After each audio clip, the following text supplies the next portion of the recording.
I guess the question I'm supposed to answer is, since 1977, when I went to Sunset, what have I learned? Well, if my memory serves me correctly, Ed Wharton told us that if we passed his courses, that we wouldn't have to learn anything else. Now, that's not a direct quote. No, you know Ed better than that, don't you? One thing that I learned is, before I went to Sunset, I used to drive back and forth from Stockton, California to Sacramento for work with John Ed Clark, who was an elder missionary from Ethiopia. He would tell me stories of the Ethiopian work and the things that had been accomplished. And I got it into my mind that, I really wanted to go. I said, God, I prayed this. God, if you will let me go just one time,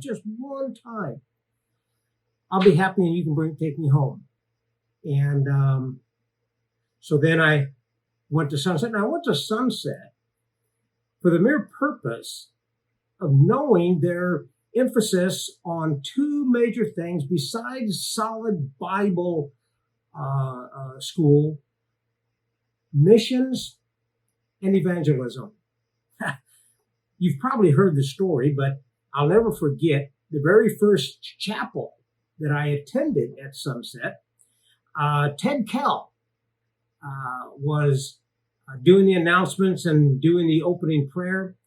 And he asked us to bow our heads in prayer, and we all bowed our heads in prayer. And he's, as he was used to, led a beautiful prayer until the part where he said that he wanted God to bless the hogs in Africa.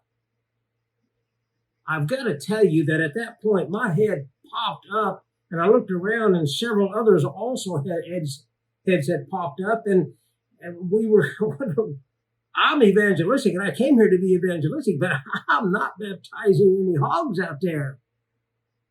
Come to find out, it was Jerry and Ann Hogg in South Africa, whom are some very, very good people, if you've ever met them. So I learned about prayer.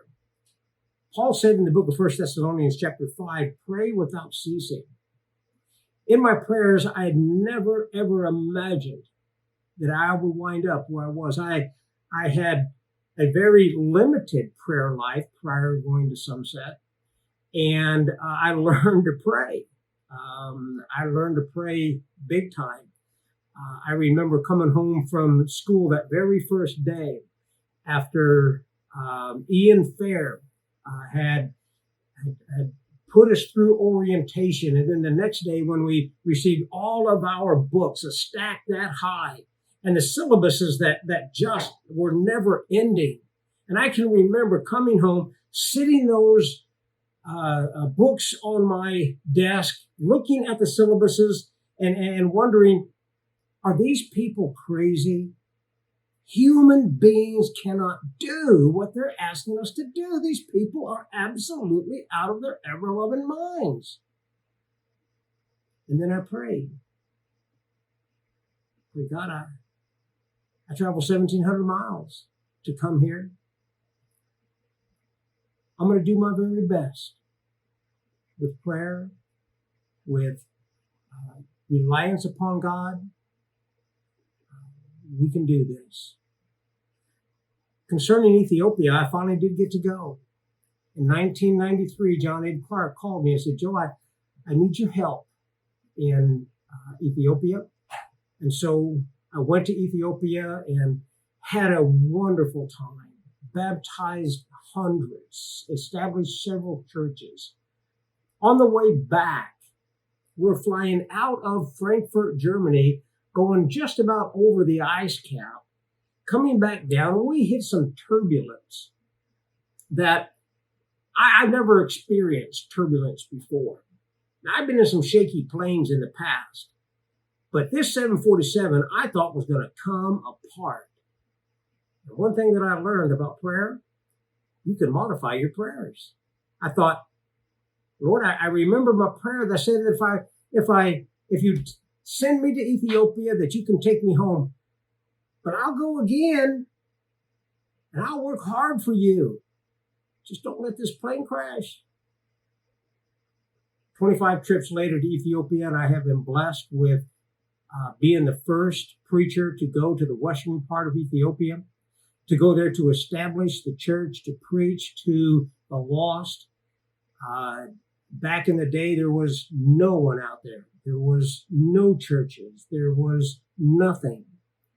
But thanks to World Bible School, to prayer and persistence, we now have a school of preaching that has in the past taught men from Sudan to become preachers. They have gone off into southern Sudan and are now preaching the gospel to over 100 men who have been taught to preach the gospel from the town of Nekempt. We have a kindergarten. Actually, we have 2 kindergartens. We have a deaf school in that country, and we have churches that we don't even know where they are because they are expanding so rapidly. So prayer is what will get it done, brethren. Prayer is the reason why I stayed in school.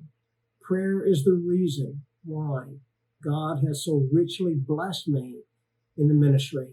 And I hope if you choose sunset, that your life will be as enriched as mine, because it's the prayer that will get you through the good times and the bad times.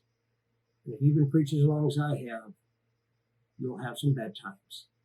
But God is faithful, and he will carry you through. God bless. I hope this helps you.